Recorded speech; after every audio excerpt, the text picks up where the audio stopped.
We have Alpha Sigma Mindset. Brian, love the show. Keep it up. Blondo F Chick is so delusional. I'm currently creating a new brand to help men survive in the world. Thank you. Q for the panel.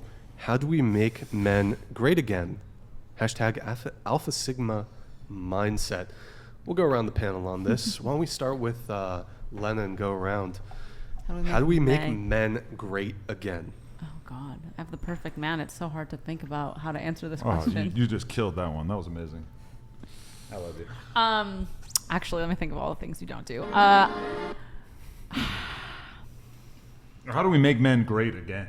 Men great again. I think what's important is guys like me and Brian who are out here bucking the liberal establishment and creating raw content for men, teaching them valuable life skills that will allow them to excel in life and not caring about what Anderson Cooper has to say about it. I think that's how we're going to make men great again. No Jumper Podcast. Go subscribe. Just an idea. There you have Okay. it. Thank you.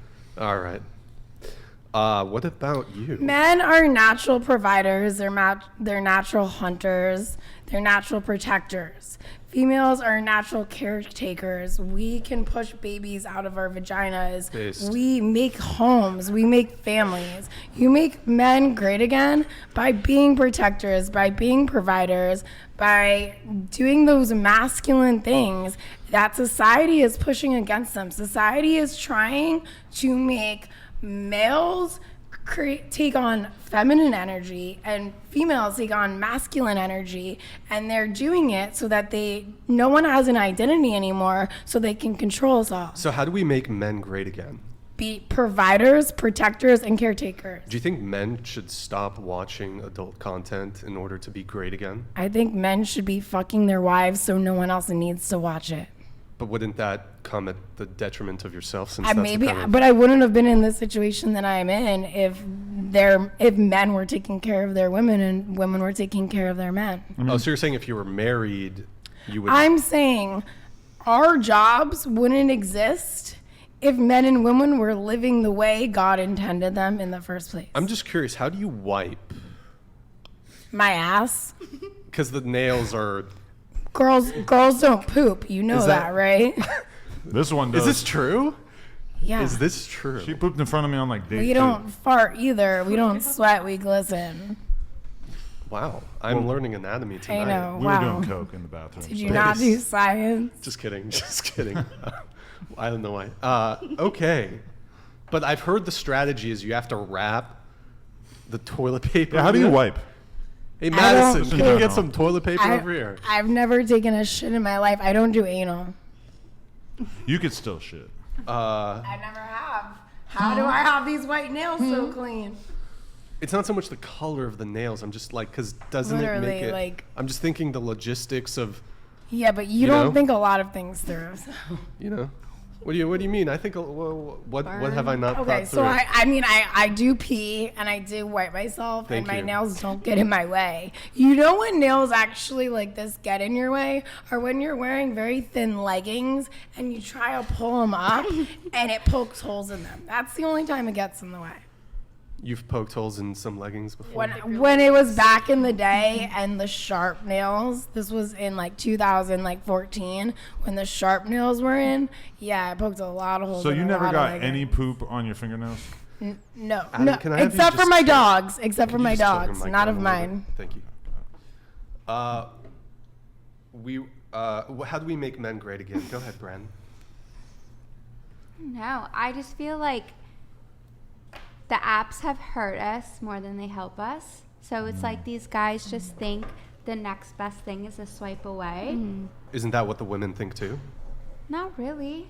I don't know. I feel like it's women who want the relationships, and it's really Yeah. up to the men to determine if they want to then go ahead and pursue them. Like Yeah. in my, like from what I hear from my friends, it's always the woman who wants to like have the relationship, Yes. and then it's the man who's like, But women Too overwhelmingly... many options for men. Yeah. Women overwhelmingly end relationships. what's the stat on that? Yeah, what? Women are... Well, I mean, we could... I don't know if they've done... I don't Women are think more I have a likely to Is study that pay an for for actual? divorce. Yeah, where did you get these stats Well, from? okay, let's speak about marriage. Women are more likely to initiate divorces, but let's true. also, I would say that this stays true even in relationships. But of the women here at this table, let's just, more often than not, when it, in a when you're talking to a guy, whether it's you've been on 1, 2, 3 dates with him, or you've been in a long-term multi-year relationship with him, more often than not, are you ending things or is he ending things? Let's maybe start with you. I'm trying to think. My relationship before him was with a girl, so I don't know if that counts. But Maybe with a guy, let's say. I guess in the dating space, I feel like it was pretty split. But I feel like the guys, they just ghosted.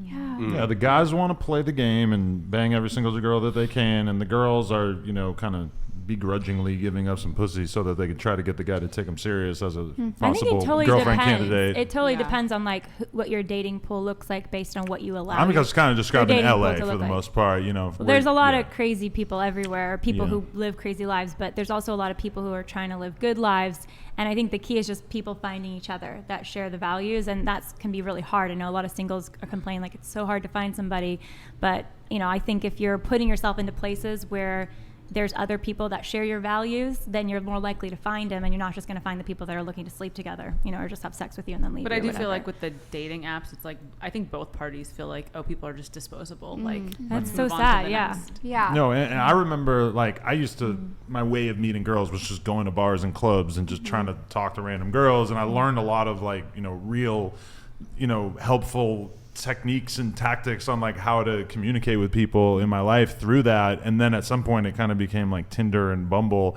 and the game for me in my head of just sort of being in the mentality of trying to get some new girls every week was just I'm going to sit here for a half hour at a time and swipe on this app and write the same message over and over. And it just started to feel kind of gross. And that's why I think I was kind of primed to get into a relationship around the time I met her, because I had become sort of disgruntled and unhappy with where I was at relationship wise. Well, I think it totally depends on your goals going into it. Because if you're going into like a dating app experience with, okay, I want to have a hookup, or I'm expecting sex before commitment, or things like that, you're going to get a totally different outcome, I think, typically speaking, than if you go into it saying, I'm dating to ultimately find the one to marry, and that's the person that shares my values, I'd raise kids with, I'd want to build a family life project with.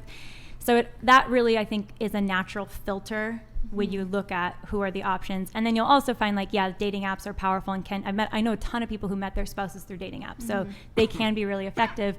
But then couple that with are you putting yourself out there, going to places that you think you could meet that future spouse too? I think that combination can maximize success.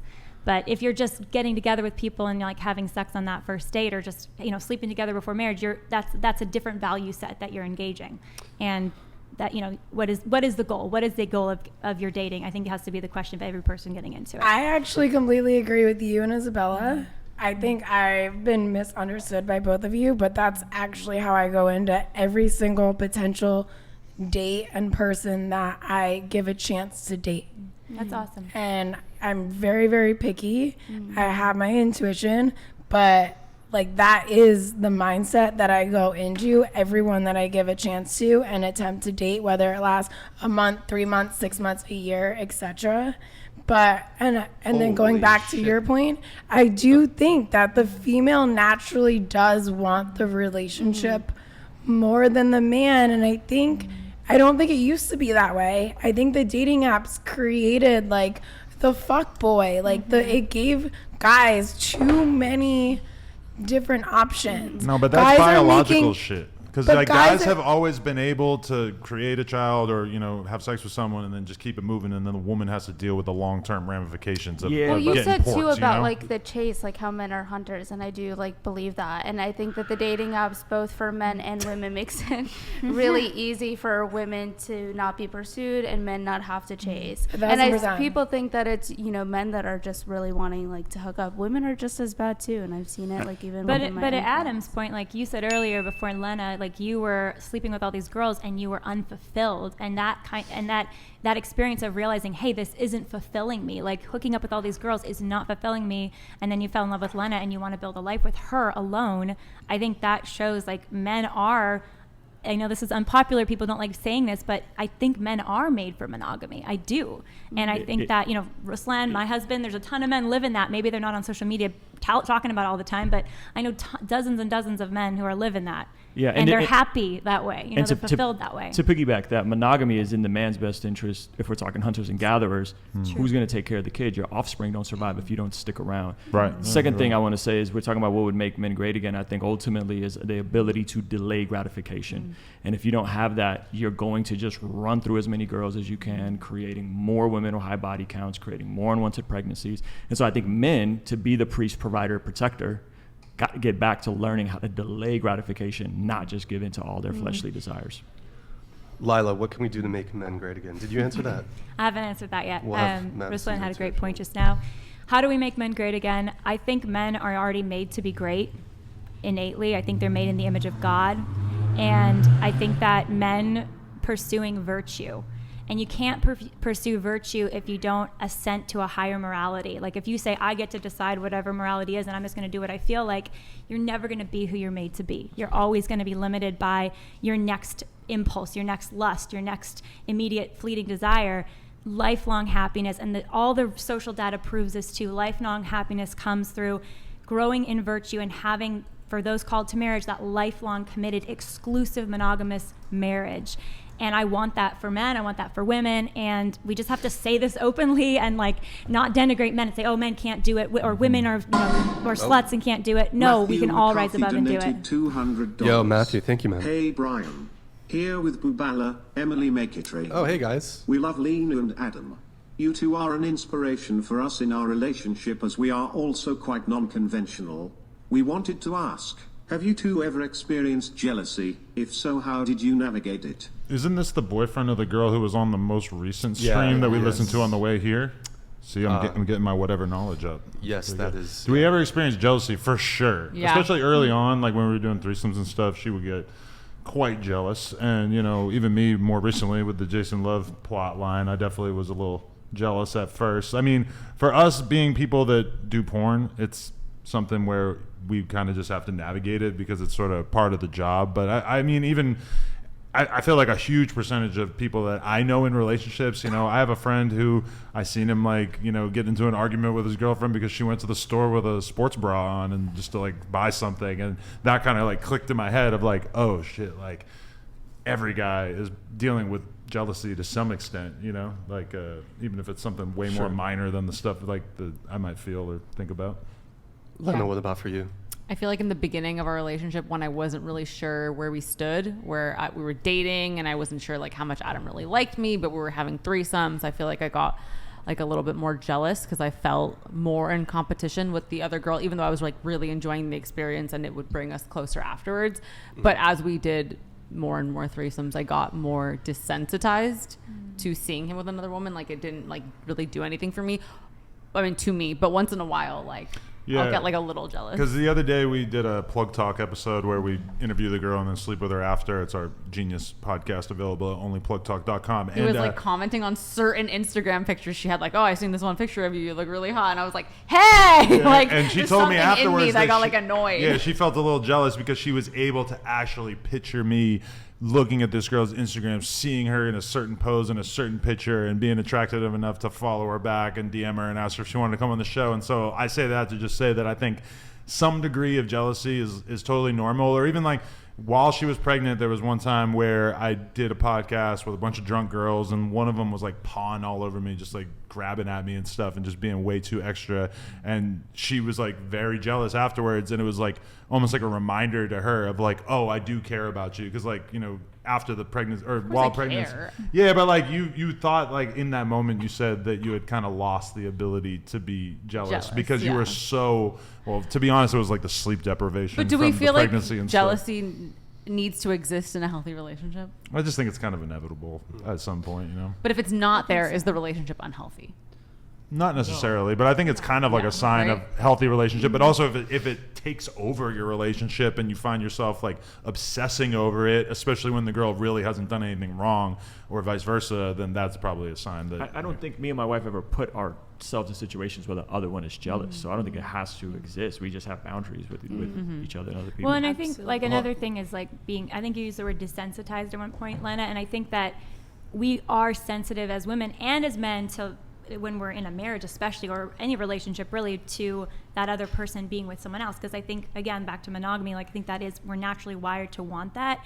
And so the thing is, like what Ruslan is saying, and like in our marriage, it's like, how do we respect and like protect that vulnerability? Yeah. Because we don't want to make the other person jealous. You know, we don't want to create space for that in the relationship, and that's where fidelity and boundaries can be so powerful to protect that really precious thing, which is your intimacy. I mean, there's nothing more precious in my life besides my faith than my intimacy. And I know that, you know, you've said that that's really valuable to you guys too. So.